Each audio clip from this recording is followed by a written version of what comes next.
In the quiet suburbs of Austin, Texas, where the oak trees swayed gently in the evening breeze and neighbors waved as they passed by, lived a woman named Sarah Collins. But this isn't just a story about a woman in a quiet suburb. What if one small gesture could change everything you thought you knew about family? At 42, Sarah had a life that many would describe as fulfilling but layered with responsibilities.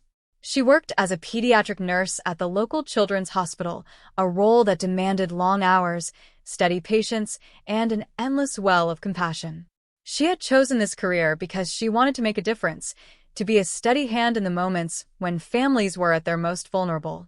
But while her work consumed much of her time, her heart was always anchored at home with her husband Mark and her 17-year-old stepson, Ethan. Sarah never imagined that one of her most meaningful relationships would grow not out of blood, but out of choice and persistence. When she first met Mark, she knew he was the one she wanted to spend her life with. He was kind, steady, and dependable, the sort of man who kept his promises and never spoke without meaning his words. He had been through his own struggles, though, chief among them a divorce that had left him raising Ethan part-time. Mark was devoted to his son, and from the moment Sarah came into his life, he made it clear Ethan would always come first. Sarah respected that. In fact, it was one of the things she loved about him. But it also meant that when she married him, she wasn't just becoming a wife. She was stepping into the role of stepmother, a role that came without a guidebook, without guarantees, and without any certainty that she would ever truly be accepted. The early years were the hardest. But how do you love a child who refuses to let you in? Ethan was 12 when Sarah officially became part of his life. At that age, he was old enough to understand that his parents were no longer together, but too young to fully process what it meant. He carried his pain quietly, often retreating into his room with his video games or headphones. At first, he treated Sarah like she was simply part of the furniture, polite when necessary but otherwise distant. When Mark encouraged him to include her in conversations or outings, Ethan would nod, but rarely engage. Sarah remembered those years vividly, the ache of trying to connect with a child who seemed determined to keep her at arm's length. She tried everything, cooking his favorite meals, cheering from the sidelines at his soccer games, buying him the art supplies he once mentioned wanting. Sometimes he responded with a small smile or a thank you, but more often he retreated back into his quiet world. Many nights Sarah would lie awake beside Mark, staring at the ceiling, wondering if she was doing the right thing. "Maybe he'll never accept me," she whispered once, her voice trembling with doubt. Mark reached for her hand in the dark. "Give him time. He's been through a lot. But I know my son. Deep down, he sees what you're doing for him. One day he'll realize it." Sarah wanted to believe that. She clung to the hope that love, steady, patient love, could one day bridge the distance between them. And so, she didn't give up. She showed up for Ethan in small, consistent ways. She asked about his school projects, helped him with homework when he got stuck, and learned to sit through entire soccer matches, even when the Texas heat made her dizzy. She never tried to replace his mother, who lived in another state. But she tried to be a stable presence, a safe person he could count on. Over the years, she began to notice subtle changes. Ethan would join her in the kitchen sometimes, hovering awkwardly as she baked cookies. He would ask her opinion on schoolwork or share a funny meme on his phone. He began to acknowledge her cheers during his games with a quick wave.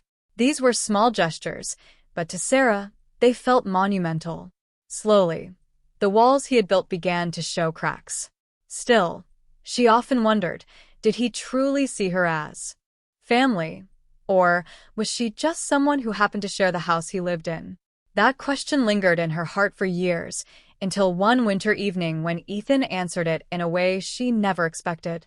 It was mid-December, and the holiday season had filled their neighborhood with warmth. Houses sparkled with lights, wreaths adorned doors, and the air smelled of cinnamon and pine. Sarah had been working extra shifts at the hospital, covering for colleagues who wanted time off with their families. She didn't mind.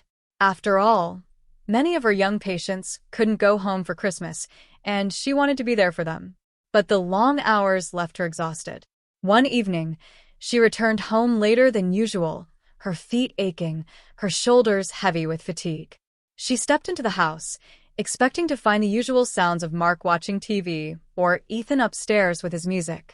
Instead, she was greeted by soft holiday music playing through the speakers and the faint glow of twinkling lights.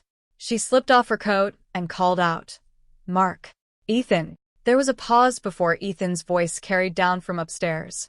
"Up here." Confused, Sarah climbed the staircase. As she reached the landing, she froze. The hallway had been transformed. Strings of white fairy lights glowed along the walls, casting a warm and magical glow.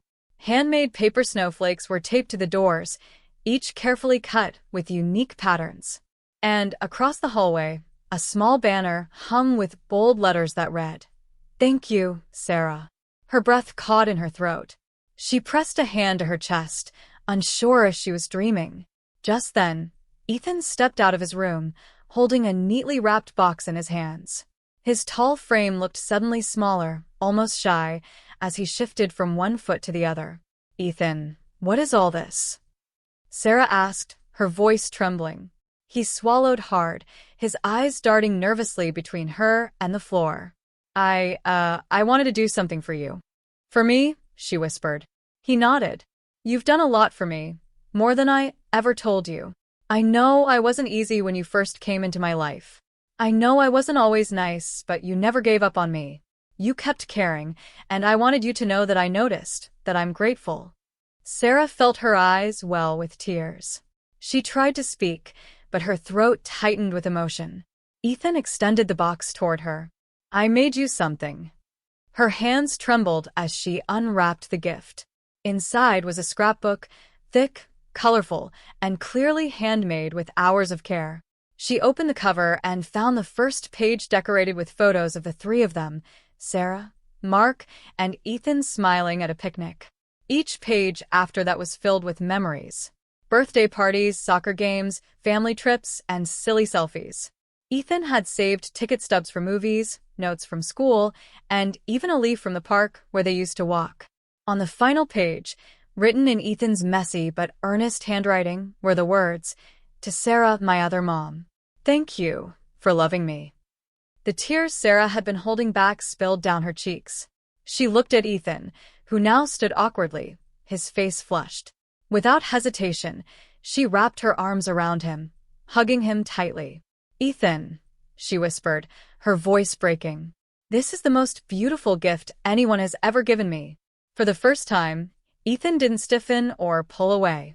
Instead, he hugged her back, his arms strong around her.